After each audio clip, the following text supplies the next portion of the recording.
pays sécurisé, prospère, c'est le Congo voulu par Félix Tshisekedi. Il a pris 6 engagements qui ont fait l'objet de sa campagne électorale à la présidentielle de décembre 2023. Ces 6 engagements étaient développés lors de son discours d'investiture. Ce sont donc ces 6 engagements majeurs, ce projet que devra matérialiser le gouvernement pour l'accompagner à matérialiser sa vision durant cette mandature. Quels sont ces 6 éléments majeurs? Nous nous proposons de les décortiquer dans ce dossier de la rédaction. Bienvenue, mesdames, messieurs, bienvenue à la Bourra. Merci, Julie Sefou. Bodom Matungulu est notre invité ce soir. Il est ingénieur civil, président du think tank RDC Stratégie.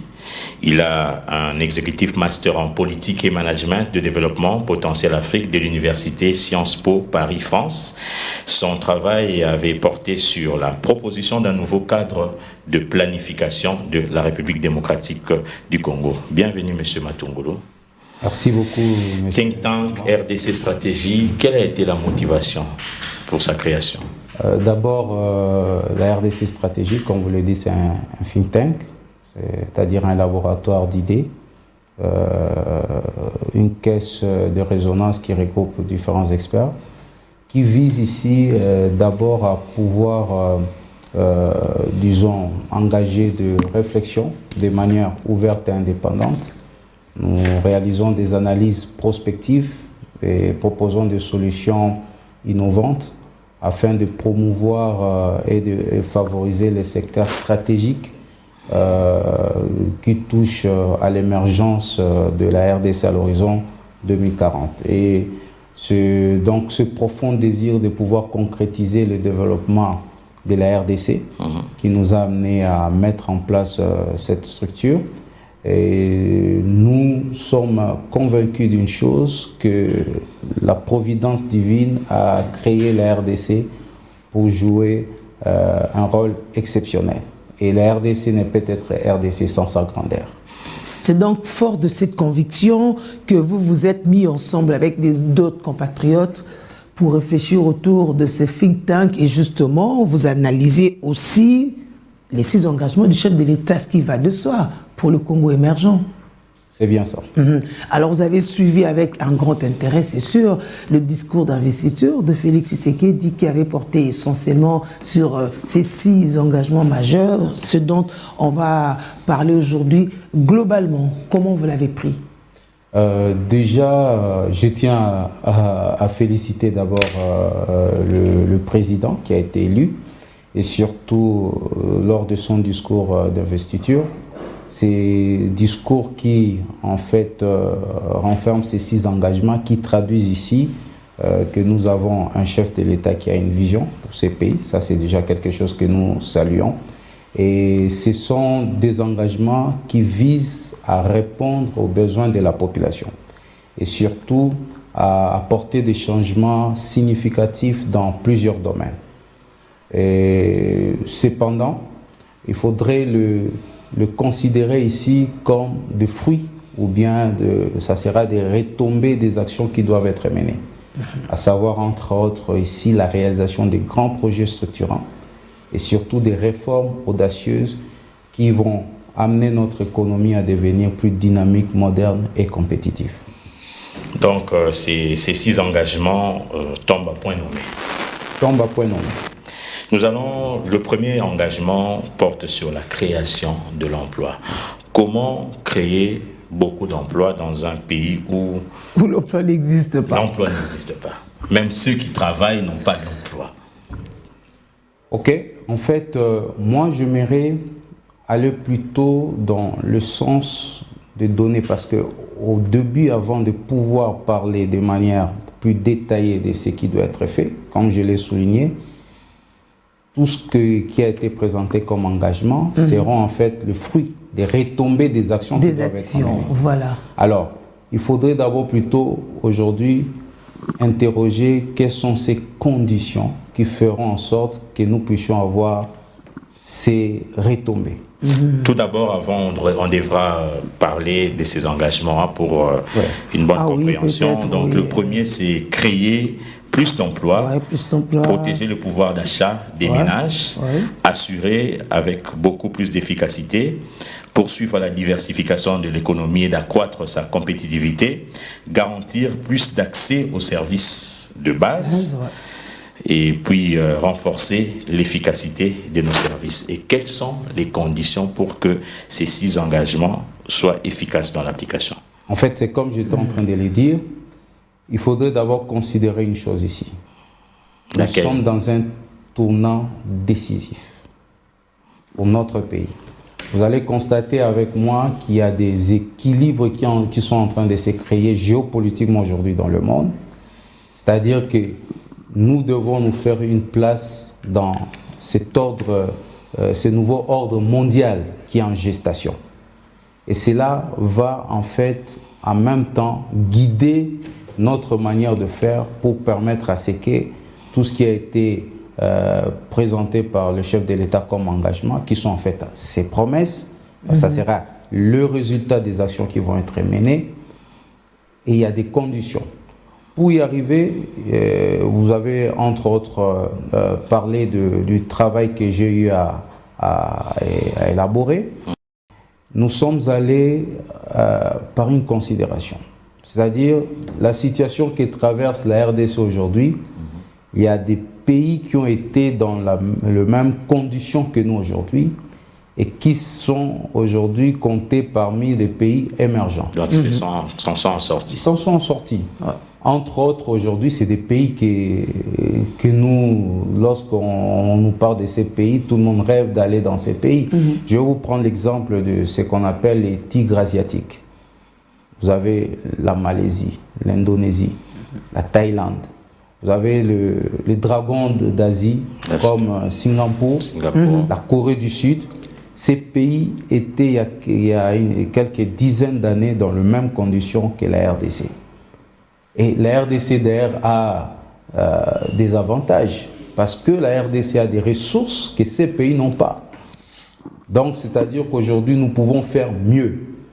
Et lorsque vous regardez dans ces pays, qu'est-ce qui a fait qu'ils puissent en sortir? Je prendrai l'exemple de Singapour avec Lee Kuan Yew, qui a appliqué certaines recettes qui ont fait qu'aujourd'hui Singapour soit ces pays tels que nous le connaissons aujourd'hui.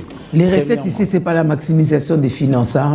Non. Non, ça n'a rien à voir avec ça. Ici, c'est pour dire qu'est-ce qu'il faut faire, les conditions qui vont nous permettre aujourd'hui de pouvoir en fait avoir ces retombées qui sont ces 6 engagements du chef de l'État. Premièrement, je dirais qu'il faut d'abord avoir une forte volonté politique et un engagement clair du gouvernement. Parce que la volonté politique, cette forte volonté politique nous permettra de pouvoir aujourd'hui mettre en œuvre des réformes audacieuses, des fois qui seront impopulaires, mais pour le salut du pays. Et cela nous permettra de pouvoir mettre en place aussi des stratégies qui permettront à ce que le pays puisse se développer, favoriser en fait ici ce que moi j'appelle un développement à long terme et non de développement juste à court terme basé sur un mandat présidentiel.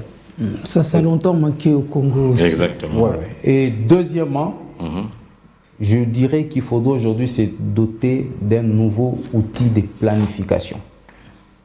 Vous savez, pourquoi je dis ces nouveaux outils de planification? Parce qu'il y en a. Il y en a eu. Mais je peux vous dire que depuis les années de l'indépendance, 63 ans, durant 63 ans, on a dénombré pas moins de 25 plans et programmes de développement. Et tous ces plans et programmes de développement ne nous n'ont pas permis de pouvoir connaître ce décollage économique que nous attendons toujours. Donc il faut un nouveau plan, un nouveau plan qui prend en compte les enjeux de l'heure, les enjeux actuels. Et faire en sorte que cette planification, que nous puissions planifier des stratégies avec une vision à long terme. Et cette vision à long terme qui sera assortie maintenant des plans quinquennaux. Parce qu'on ne fait pas juste un plan pour 5 ans, mais ça doit être avec une vision à long terme. C'est pourquoi vous allez voir dans la plupart des pays que j'ai cités, ils vous parlent de plans qui vous prennent 35 ans, mais assortis des plans quinquennaux. Et faire de manière que cet outil, ces plans deviennent le seul guide stratégique de tout ce que nous allons avoir comme programme et comme politique de développement. Est-ce que c'est facile comme ça, si on sait qu'en République démocratique du Congo, quand un régime passe, l'autre, celui qui vient, fait table rase, tout ça? Mais en fait, c'est une très bonne question. C'est la pérennité de ces plans qui fait que nous puissions avoir des résultats. C'est pourquoi je dis que ça doit être le seul guide programmatique. Et aucun projet ne peut se faire en dehors de ce plan. Donc pas d'improvisation. Pas d'improvisation. Et là où je vais souligner une chose, c'est que moi je préconise même que ces plans soient ratifiés au Parlement. Ah oui, parce que j'allais demander à qui de le faire, quel laboratoire. De telle manière que cela puisse avoir une force, devienne une force de loi. Le régime peut changer, le gouvernement peut changer, mais au moins la trajectoire du développement de la RDC est tracée. Le priorité en termes de priorité, on peut essayer de l'adapter, mais en termes de trajectoire de développement, on doit avoir cette trajectoire que tout le monde doit s'y conformer. Aucun programme ne peut se faire en dehors de ces plans. Mais comme je l'ai dit, assorti des plans quinquennaux. C'est pourquoi... Alors les plans quinquennaux doivent se baser en fait, ce plan, sur le plan qui a cet horizon à long terme.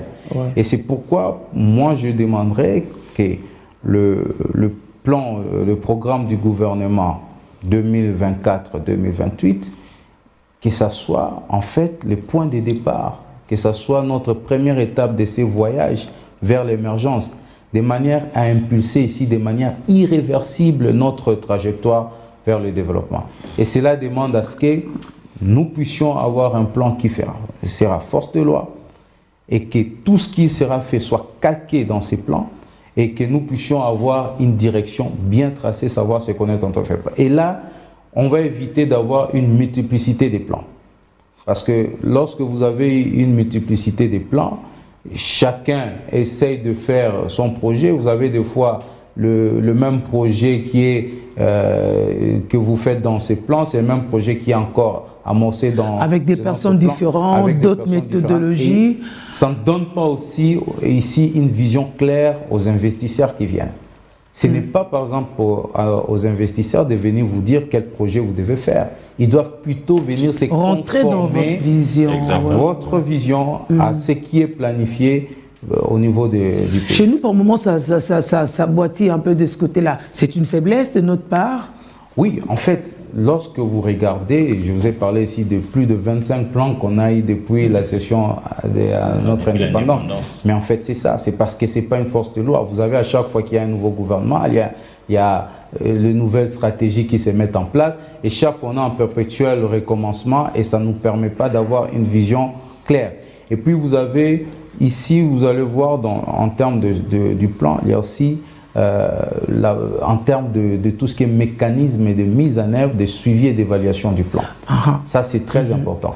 Ça a été une des lacunes en fait de tout ce qu'on a mis en place comme plan dans ces pays.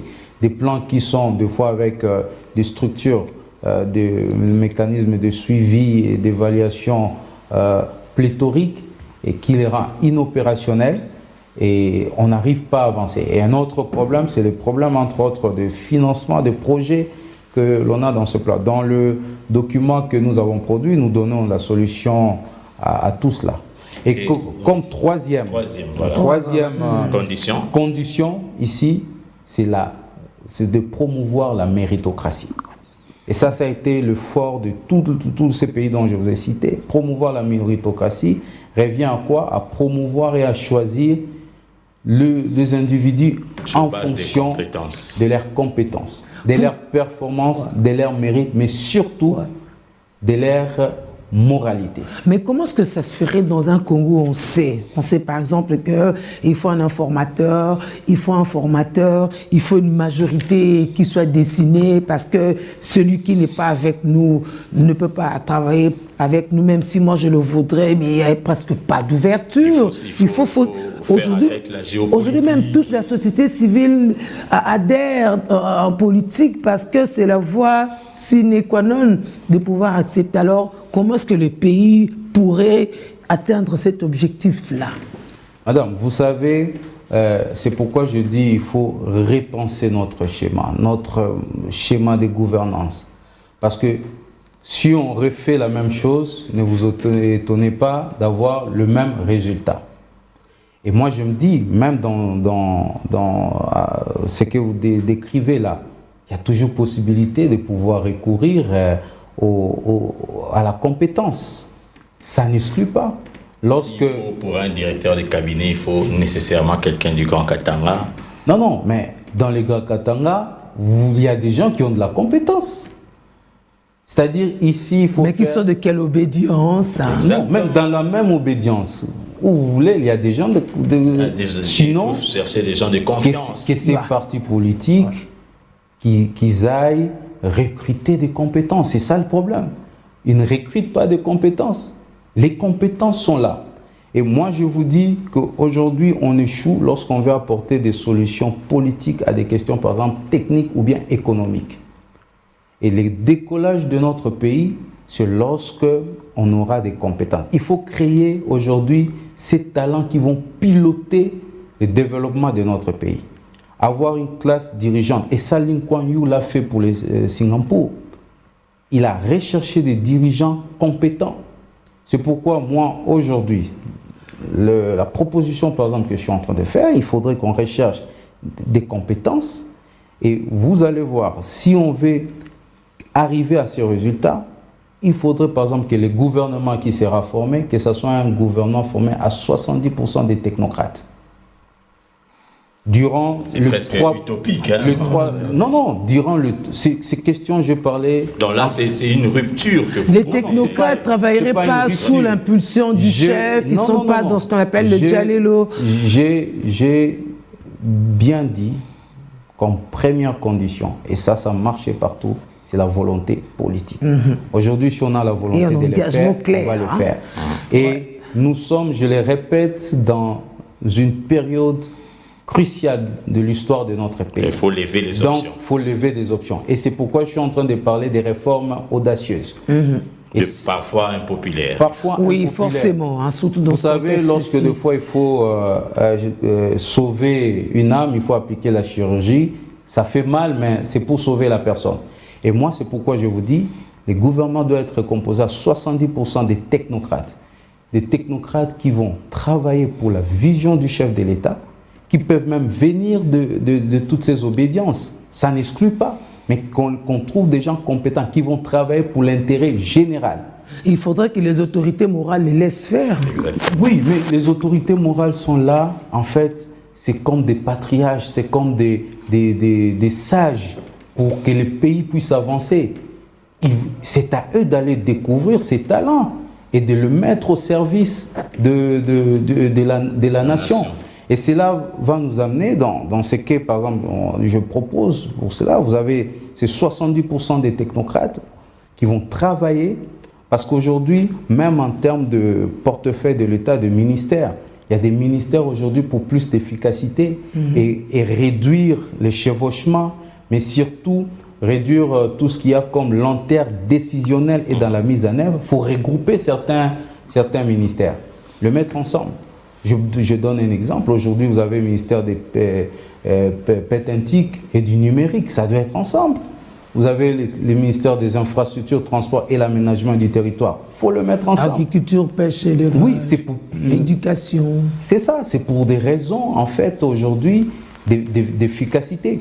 Et il y a des ministères qui demandent qu'à la tête, que ce soit des techniciens. Pas des politiques. Oui. Parce qu'en fait, qu'est-ce qui se passe? Vous allez voir dans l'histoire de ce grand pays, il faut d'abord mettre en place ce qu'on appelle les fondations. Dès que les fondations sont là, c'est pourquoi vous pouvez voir aujourd'hui dans d'autres pays, parce qu'il y a déjà la base qui a déjà été jetée. On peut venir après avec un politicien, un manager, et les choses vont marcher. Nous, on doit d'abord bâtir la base. Et vous allez voir en France, par exemple, le premier ministre qui a connu la France venait des écoles de pont, des écoles de mines. C'était des techniciens, il fallait d'abord jeter la base. Et ça, c'est très important. Il y a des ministères qui vont demander, il faut que ça soit un technicien, quelqu'un qui est du domaine, qui comprend les enjeux des infrastructures, du transport, les enjeux de l'énergie, des mines, et qui sait répondre à cela, de finances. Ça, c'est très important. Donc, la méritocratie sera une des conditions pour la réalisation de ces conditions. Et je vous parlerai, comme quatrièmement, c'est le pragmatisme. Alors, le pragmatisme... Nous, on est francophones. Hein. Il semble que ce n'est pas à nous, ça. Exactement, c'est plus aux anglo-saxons francophones. Mais le problème ici, on veut des résultats ou pas? C'est pourquoi il faut voir ce qu'on appelle des best practices, ce qui se passe ailleurs. Et le pragmatisme, c'est important. Parce que dans ce monde changeant, où vous avez besoin de solutions efficaces, il ne faut pas vous laisser en fait dans une enveloppe. Enfermé dans les théories. Dans les théories, dans des pratiques, même quand ça ne marche pas, mais parce qu'on a toujours fait comme ça, il faut qu'on reste dans ça. C'est la routine. C'est le pragmatisme. Mais je vous signale, moi j'ai aimé, le chef de l'État a fait mention de cela dans son discours, lorsqu'il parle de ces 6 engagements. Il dit ceci, il dit que c'est une manière pour moi de réaffirmer mon engagement, ma détermination à offrir des solutions pragmatiques. Il a dit ça. Et c'est ça, en fait, parmi les conditions pour réaliser. Je dirais déjà qu'il était éclairé, il savait que ça fait partie des conditions. Maintenant, ça ne suffit pas, il faut passer aux actions concrètes. Alors, les actions concrètes, c'est ça. Il faut trouver. Les actions concrètes, vous savez, il y a le visionnaire. En management, nous, on dit cela. Il y a les visionnaires, mais il y a ce qu'on appelle les amplificateurs de la vision. C'est-à-dire, le chef a un rêve. Il veut quelque chose. Mais il faut des soldats qui vont réaliser ce que le chef est en train de rêver. Mais c'est ça. C'est la seule chose qui nous manque et il faut cela. Or, le chef ne voit pas tout. Il passe aussi par des intermédiaires pour le mettre au contact des soldats, ce qui n'est pas forcément évident. Oui, dans d'autres pays, vous avez des chasseurs de cerveau, des gens qui vont identifier des talents pour le faire. Aujourd'hui, nous l'avons sur place, nous l'avons dans la diaspora. C'est quelque chose qu'il faut, c'est une politique qu'il faut mettre en place. Et comme 5e condition, aujourd'hui, la réalisation de ces engagements passera entre autres par notre capacité à mobiliser tous les parties prenantes. Qu'est-ce que vous entendez par le gouvernement, le secteur privé, parce qu'ils ont un rôle à jouer. On parle aujourd'hui de la création d'emplois. Le premier employeur ne doit pas être l'État. Non, pas l'État. Il y a les secteurs privés. Les PME. Les PME qui soient créés. Vous avez la société civile. Mais vous avez aussi même l'opposition. Parce qu'aujourd'hui, il faut mettre toutes les intelligences, les énergies ensemble. Vous savez, qu'est-ce qui conduit, qui guide aujourd'hui la croissance, le développement dans d'autres pays? C'est ce qu'on appelle aujourd'hui l'intelligence collective. Savoir mettre l'intelligence ensemble pour avancer. Nous, les défis que la RDC a aujourd'hui demandent à ce que les acteurs politiques se mettent ensemble, qu'ils mettent leurs intelligences ensemble. C'est que les secteurs privés travaillent avec les secteurs publics pour trouver des solutions, que la recherche, donc le corps scientifique travaille avec l'industrie pour trouver des solutions. C'est ça en fait qui permet aujourd'hui qu'un pays puisse en fait se développer, aller de l'avant. Voilà un peu de manière ramassée donc. Et voilà, prioritairement, qu'est-ce qu'il faudra faire? Alors, du point de vue prioritaire, je dirais d'abord, il y a nécessité ici de pouvoir travailler sur des réformes économiques, économiques et sociales, de pouvoir s'investir dans ce que j'appelle, vous verrez dans le document que j'ai pu produire, que c'est qu'on appelle les fondations de l'émergence. Et parmi cela, vous avez les capitales humains, qui a comme corollaire l'éducation, la santé, la formation professionnelle, l'entrepreneuriat, tout ça. C'est les capitales humains. Aujourd'hui, c'est les capitales humains, c'est les secteurs qui sous-tendent le développement d'un pays. L'émir de Dubaï, on l'a posé une fois une question pour savoir qu'est-ce qu'il a fait pour développer son pays, dans quel secteur il a plus travaillé. Il a dit, je travaille sur 3 secteurs. Premier secteur, c'est l'éducation. Deuxième secteur, c'est l'éducation. C'est l'éducation. Ouais. Ça veut dire quoi pour le Congo aujourd'hui? Dans un pays de Koulouna, et en cravate, et en relax. Avec un voilà, tout ça. Non, mais comme je dis, il faut développer dans les capitales humains. Les capitales humains, vous savez aujourd'hui, la RDC, en termes d'indice, le capital humain, nous sommes 175e pays sur 189, avec un score de 0,37. Alors que la moyenne de l'Afrique subsaharienne est à 0,40. Donc nous sommes même en dessin. 0,37 veut dire quoi? C'est-à-dire qu'un enfant qui naît aujourd'hui en RDC, arrivé à l'âge adulte, il ne pourra développer que 37% de son potentiel productif qu'il aurait atteint s'il avait une scolarisation complète et s'il avait pu bénéficier d'un système de santé optimal. Exactement. C'est pour dire que nous avons un travail à faire dans ce secteur-là.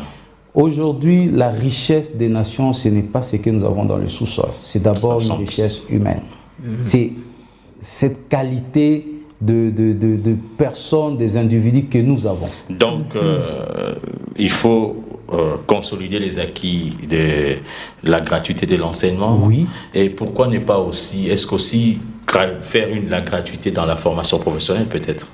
Vous savez, nous avons toutes ces possibilités. C'est pourquoi je me dis qu'il faut ici un nouveau outil de planification qui traduit cette vision. C'est en fonction de cette vision. C'est comme ça que je dis. Et qui doit élaborer ce plan? Mais le plan, aujourd'hui, vous avez un ministère du plan. Qui a déjà 25 plans mais qui ne sont pas adaptés. N'ont pas marché. Aujourd'hui, il faudrait parce que parmi le faiblesse, c'est que ces plans doivent avoir connu l'inclusivité, la participation de toutes les parties prenantes dans l'élaboration de ce plan, de telle manière qu'on puisse s'en approprier après. Parce que lorsque les gens ne se reconnaissent pas dans un travail qui est fait, les gens ne vont pas s'en approprier. Exactement. Donc ça, c'est très important. Donc, comme je disais, les capitales humains. Aujourd'hui, ça fait partie en fait de secteurs sur lesquels il faudrait réellement investir. Comme deuxième secteur, vous avez les infrastructures. Parce que les infrastructures soutiennent l'économie d'un pays et constituent en fait ces soutiens pour réduire les inégalités sociales mais aussi territoriales. Et la RDC que nous voulons, la RDC développée, c'est cette RDC qui va avoir donc ces infrastructures structurantes de meilleure qualité qui répondent aux standards internationaux. Et ça, c'est très important. Et vous allez constater que dans toutes les stratégies d'émergence de différents pays que j'ai cités ici, les infrastructures ont toujours occupé une place de choix. Je prends l'exemple de la Corée qui a connu un développement fulgurant. Vous allez voir qu'ils ont mis en place depuis 1966 de plans quinquennaux, comme j'ai dit, avec une vision à long terme, mais assortie à des plans quinquennaux où les 2 premiers plans quinquennaux, ils ont investi massivement dans les infrastructures du transport, dans l'énergie, dans tout ce qui est en termes d'INTIC. Ils ont investi massivement dans ces secteurs. Ce qui a permis que nous puissions avoir aujourd'hui de changements en fait, qu'on a connus au niveau de la Corée du Sud. Donc, et entre autres, les infrastructures, c'est aussi une source d'emploi. Donc ça, c'est très important parce qu'il y a tout ce qui naît à côté. Et qu'est-ce qu'ils ont fait eux? À côté de développer dans les infrastructures, ils ont développé dans l'industrie liée par exemple aux infrastructures. Monsieur Bodom Matungulu, comment institutionnel et à l'amélioration du climat des affaires. Ça c'est très important. C'est ce qui sera la base pour que nous puissions avoir ce résultat. Et cinquièmement, c'est en fait ça. Il faut restaurer l'autorité de l'État, garantir la paix et la sécurité territoriale. Parce qu'aujourd'hui, la base même du développement, c'est la paix. Exactement. On ne peut construire que dans un pays qui est en paix. Les investisseurs ne peuvent venir que là où il n'y a pas de bruit de bottes. Où il n'y a pas de bruit de bottes. Donc, c'est pourquoi, pour que nous puissions arriver à réaliser tout cela, nous avons besoin de garantir la paix sur l'étendue de notre pays. Et pour cela, il faut que, je reviens sur ce que j'ai dit, cette intelligence collective de tous les acteurs politiques. Nous devons savoir qu'aujourd'hui, notre seul but, c'est de voir la RDC se développer. Moi, je dis toujours que le développement n'a pas de couleur politique. Que vous soyez de gauche, opposition, de que vous droite, soyez la majorité, on a tous besoin de voir des routes, d'avoir l'électricité, d'avoir l'eau. Les enfants doivent bien étudier. Les enfants doivent bien étudier, les enfants doivent aller à l'hôpital, les adultes, pas seulement les enfants. Donc ça, il n'y a pas de couleur politique pour cela. Les développements, c'est pourquoi je pense que l'heure est venue où les Congolais doivent se mettre ensemble et réfléchir sur les devenirs de notre pays. Arrêter les guerres politiciennes, parce que cela ne mène à rien. Ce dont on a besoin ici, c'est le développement de notre pays. J'espère que les autorités ont entendu. Il faut mettre ensemble l'intelligence congolaise. Pas que les autorités. Est-ce que ça ne s'adresse qu'aux autorités, même si c'est disproportionné, enfin proportionné selon... Non. Mais ça s'adresse à qui et comment accéder à votre profonde réflexion? Non, ça s'adresse à tout le monde, ça s'adresse à l'ensemble de Congolais, les 100 millions de Congolais. Ah, pour vous, c'est 100 millions aussi, hein? Oui, les 100 millions de Congolais, ça s'adresse à ces 100 millions de Congolais qui doivent comprendre qu'aujourd'hui, nous sommes arrivés à un tournant de l'histoire où les équilibres géopolitiques sont en train de changer. Les jeux de pouvoir se font. Les puissances d'hier ne seront pas les puissances de demain. Et nous devons trouver notre place. Et ça, il faut être du bon côté des puissants.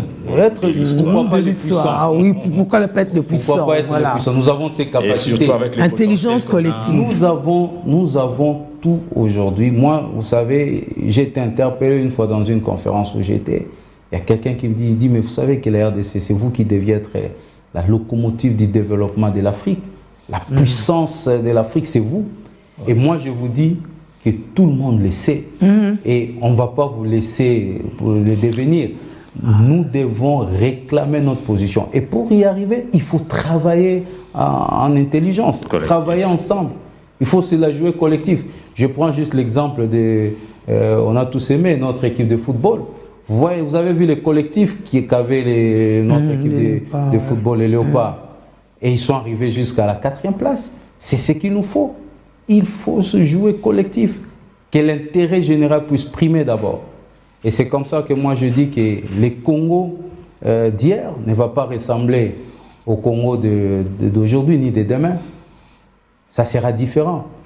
Mais ce n'est pas quelque chose qu'on va découvrir. Il faut l'inventer. Dans le Congo que nous voulons, il faut l'inventer. Et ça, il faut que tout le monde se mette ensemble pour travailler pour que cela puisse arriver. Ce sera là votre dernier mot. Je pense que ce sera là mon dernier mot. Président, pour aujourd'hui, bien sûr. On pourra la réflexion sur le document que nous avons produit sur ce que j'appelle ici le plan stratégique RDC émergent 2050. Il a combien de pages déjà? Ah, c'est une centaine de pages. On le trouve où? En ligne? Non, je ne l'ai pas encore publié. Je vais les réserver exclusivement d'abord aux autorités avant de pouvoir le mettre. D'accord. Je rappelle que vous êtes ingénieur civil, président du think tank RDC Stratégie. Vous avez un exécutif master en politique et management, potentiel Afrique de l'université Sciences Po Paris, France. Votre travail avait porté sur la proposition d'un nouveau cadre de planification de la République démocratique du Congo et vous vous appelez Monsieur Bodom Matungulu. C'était un plaisir de vous recevoir sur ce plateau de dossier de la rédaction. Merci, le plaisir est partagé. Donc aujourd'hui, on a partagé une des parties du plan stratégique RDC émergent en 2050. On a encore le temps d'y parvenir, si on s'y met. Je serai toujours disponible pour revenir. Voilà, messieurs, c'était notre réflexion à nous tous pour réinventer le Congo que nous voulons et que nous léguons. Merci de nous avoir suivis religieusement.